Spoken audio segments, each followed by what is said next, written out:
Just how long can you hold out in adverse situations, and how much can a human being take before they give up all hope?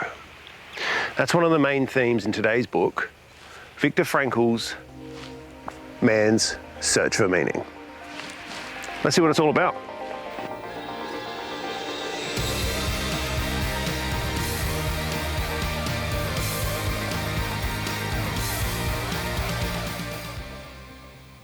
How are we all doing today, guys? I hope you're well. I'm your host, Nathan, and welcome back to Walk It Off for another hashtag Read This with today's book, Viktor Frankl's A Man's Search for Meaning.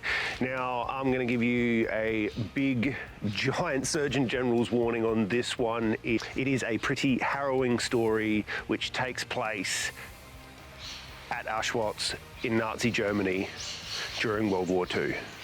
You've been warned, okay? Okay, so Viktor Frankl was a Jewish Austrian psychologist and neurologist who came up with something called logotherapy. Now, logotherapy, to give it its full context, logo in Greek, or logos, means meaning. And essentially, it is a form of psychotherapy which revolves around finding the hidden meaning in people's suffering. That's not to kind of put it in the realm of the old saying, everything happens for a reason, because I think that kind of is implying the wrong thing. Because the meaning you need to find in your own adversity is a very, very personal one. And while retroactively, some people do kind of get away with and imply that, everything happens for a reason. Sometimes shit happens, and I think to imply that your pain has some kind of cosmic significance that's like on God scales is a little bit disingenuous, and the only reason you're saying that is to try and placate the person's immediate pain, when in reality you are much better trying to help them find their meaning in their pain. Dr. Frankl remained resilient, as he has one thought that I really, truly agree with, and it's a bit of a Buddhist tenet, even though he never really mentions that connection in the book, in that ultimately, no matter how bad of a situation you are thrown into, you have a choice in how you react, and it's pretty much the only choice that actually matters at all in any situation to a human being, is that how you choose to react, and can you choose the higher path? Can you not give in to temptation and give the evil people what they're looking for, a reason to watch you react so they can react to that and put you further in the hole, so to speak. This is something that kind of really hit this kind of motif home for me, is how, and this is a kind of a bit of a cliche for jail films, in how that cigarettes become a form of currency. And he was saying that the prisoners themselves didn't actually smoke, even though they collected them to barter for other things. Generally, no one actually smoked their cigarettes until threshold was crossed for them giving up. There is a very graphic scene in which one of his friends just completely stops, and that's the only way I can really describe this, as he is basically laying on a cold concrete floor in a puddle of his own filth, and the dude just says, "Fuck this," and smokes his cigarette and decides, yep, I'm just basically going to lay here and die, because I'm not going to give the Nazis any more than what I already have. And it's at that point when Dr. Frankl kind of starts noticing a lot of these phenomena happening around him, and starts trying as best he can to at least make mental notes about it so he can write this book in its more formal, finished product sense once he got out of the camps. But yeah, I do believe he had it. He did start writing it down while he was there, but it was kind of stolen from him by various people. One of the other things that he started noticing is how a human being can become a bit of a monster themselves.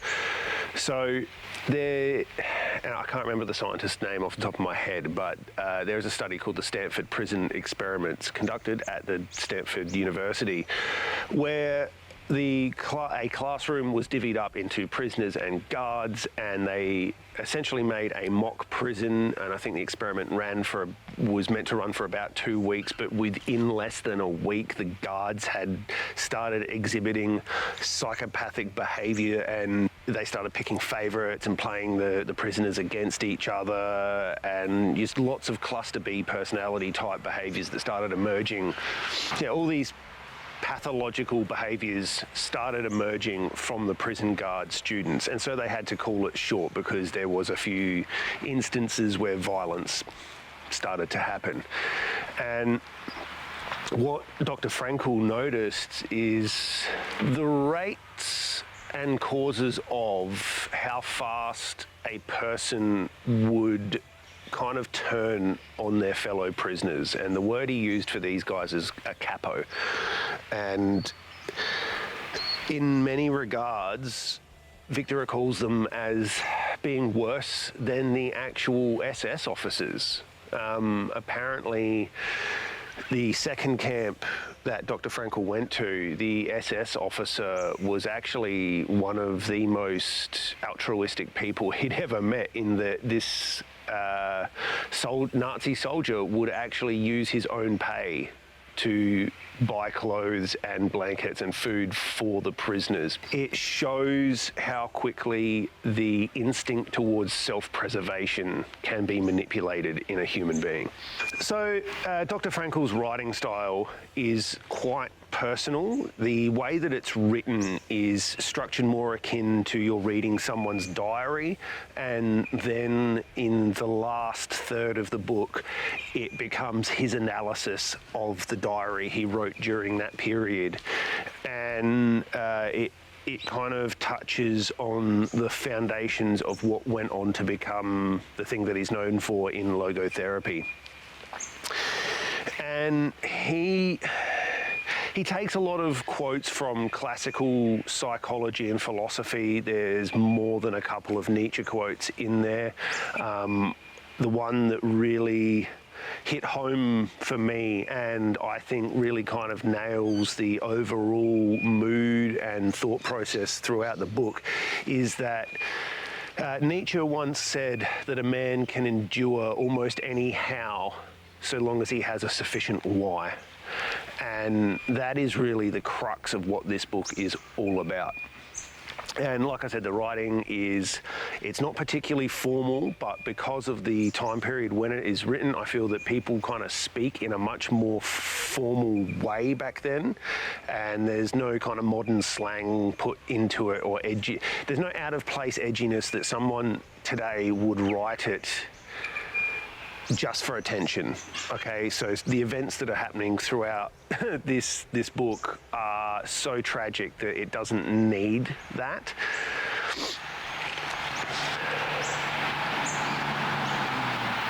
And there's some of the younger, more hip therapists that you're likely to encounter today will kind of try and speak to you in your own language, where the therapist that I have been seeing, he has a very grandfather quality to him, and that's what I found in the way that Dr. Frankl speaks throughout this book. There's this kind of old sagey wisdom that this is spoken from, and I think that this kind of book, while there are more than likely others that cover very similar topics, more books like this need to be required reading in school, just from the perspective of like the social damage that this time period did to us and how we can best avoid it again. Because let's face it, if we don't know history, we are going to end up being doomed to repeat it. But I don't think that this book is great for that part of it, like the larger social ramifications. This is great in terms of how you can personally apply this methodology to your own life, and how, however bad you think your life is, there's someone out there that's got it worse, and you should spend some time reflecting on that and having some gratitude for the good things that you do have in your life.